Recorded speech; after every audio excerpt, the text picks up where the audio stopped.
नमस्कार, आप देख रहे हैं सफ़र तक सानू सिंह के साथ। अभी हम मौजूद हैं नवादा जिले के वारिसलीगंज प्रखंड के भाजपा के भाजपा के प्रखंड अध्यक्ष के साथ। आइए इनसे बात करते हैं कि प्रधानमंत्री नरेंद्र मोदी जी ने किसान बिल में कहीं देरी तो नहीं कर दी है, क्या कहेंगे आप? नहीं, देरी तो कुछ नहीं किए हैं। प्रधानमंत्री जी किसान के हित चाहते थे और आज भी किसान के हित चाहते हैं, पर किसान को कुछ चंद दलालों ने बहकावे में आकर आंदोलन जारी रखा। इस वजह से सरकार फैसला ली कि चलो जैसे किसान खुश है उसी में खुश रहे। मेरा सवाल है कि अब 700 किसान शहीद हो गए, इस पे आप क्या कुछ कहेंगे? ऐसा तो कोई बात नहीं कि किसान कहीं शहीद हुए हैं, ऐसा तो मेरे बिहार में कहीं कुछ नहीं हुआ अभी तक। और जहाँ तक वो शहीद की बात है, जो दलाल लोग कह रहे हैं, शहीद तो जैसे हमारे फौजी बॉर्डर पर जाते हैं और वहाँ दूसरे देश से झगड़ा होता है या किसी प्रकार का है, उसको हम लोग शहीद कहते हैं। सरकार तो पहले से कह रही थी कि भाई अभी आप लोग शांत रहिए, अभी हम इसको लागू नहीं किए हैं, अभी पहले हम भी इसको समझ बूझ रहे हैं, उसके बाद जैसा होगा वैसा करेंगे, आपके हित में करेंगे। कई एक बार सरकार वार्ता के लिए बुलाई, पर लोग जो है सो दलाल के बहकावे में किसान भटक गए और भटकाव में आकर के, वैसे तो किसान लोग वहाँ थे नहीं, जो भी थे चंद दलाल किसान को, तो हमारे बिहार में हम भी किसान हैं, कहीं किसी प्रकार का कोई बात नहीं थी कि सरकार हमारे हित में कहीं कोई फैसला किया है। इसके यहाँ के किसान तो खुश कल भी थे और आज भी खुश हैं। अखिलेश यादव का कहना था, कुछ दिन पहले का स्टेटमेंट है कि किसान बिल वापस लेंगे, जैसे ही यूपी और पंजाब का चुनाव खत्म होगा उसके बाद फिर से ला देंगे। इस पे आप क्या कुछ कहेंगे? ऐसा कुछ नहीं, हमारे देश में हर रोज किसी न किसी चीज़ का चुनाव होते हैं। अभी आप देखिए बिहार में हमारे यहाँ त्रिस्तरीय पंचायत का चुनाव हुआ है। अभी मुखिया, वार्ड पंच, सरपंच का तो चुनाव हो गया, इसमें अभी बाकी है उप सरपंच, उप प्रमुख, उप मुखिया, इस सब का चुनाव अभी बाकी है। तो हिंदुस्तान में तो रोज किसी न किसी चीज़ का चुनाव चलते रहता है। हमारे साथ कांग्रेस के नेता हैं अनिल प्रसाद सिंह। ये इनको बिलीव नहीं हो रहा है कि प्रधानमंत्री मोदी जी ने बिल पास किए। आइए इनसे बात करते हैं, क्या कुछ कहते हैं।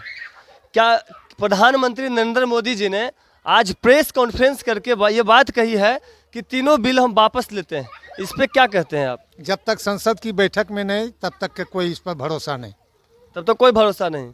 कुछ लोगों का कहना है कि हमारे 700 किसान शहीद हो गए, इस पे आप क्या कुछ कहेंगे? सही तो यहाँ पर किसान हो गए अपना अथी में, उसको भी तो दोषर करार दिया गया कि मर गए। यहाँ जैसे दूसरे जगह में कोई कहीं आतंकवाद घोषित कर दिया गया तो कहीं कुछ कर दिया गया। ये कहाँ हुआ कि वो 700 किसान यहाँ जैसे मरे? ये कहाँ कबूल सरकार की? तो यही कहते हैं कि भाई मोदी जी बहुत कुछ समझ करके वो वापस लिए हैं, ये बहुत अच्छा है, किसान के लिए बहुत फायदा है। फायदा। हमारे साथ कुछ और किसान मौजूद हैं, आइए इनसे बात करते हैं। मोदी जी ने तीनों बिल वापस ले लिए, इस पे क्या कुछ कहना चाहेंगे आप? मोदी जी जो बिल वापस लिए, इनको और पहले लेना चाहिए था, क्योंकि जो जितने भी किसान मरे हैं वह तो बहुत दर्दनीय बात। द्वारा कोई देरी नहीं किया गया। सरकार किसान के हित में एक बिल जो लाया, वह बिल आम लोगों को, बिचौलिया को पसंद नहीं आया और बिचौलिया लोग इतना तबाह कर दिया कि अस्त व्यस्त कर दिया, जिसके चलते सरकार अस्त व्यस्त न हो देश, इसके लिए वापस लिया है। पुराना बिल जो था वह बहुत अच्छा था किसान के हित में। बहुत सारे आपके बीजेपी के ही नेता बोल रहे हैं कि नहीं, सरकार का बहुत सराहनीय कार्य है, इस पे आप क्या कुछ कहना चाहेंगे? कम जानकारी उनको है। जो बिल आया था वह किसान के हित में बहुत अच्छा था। मंडी में दलाली प्रथा बंद हो रहा था और अब जो है फिर दलालों का बोलबाला खास करके पंजाब, हरियाणा, महाराष्ट्र में हो जाएगा। अति सराहनीय वाला काम किए हैं मोदी जी।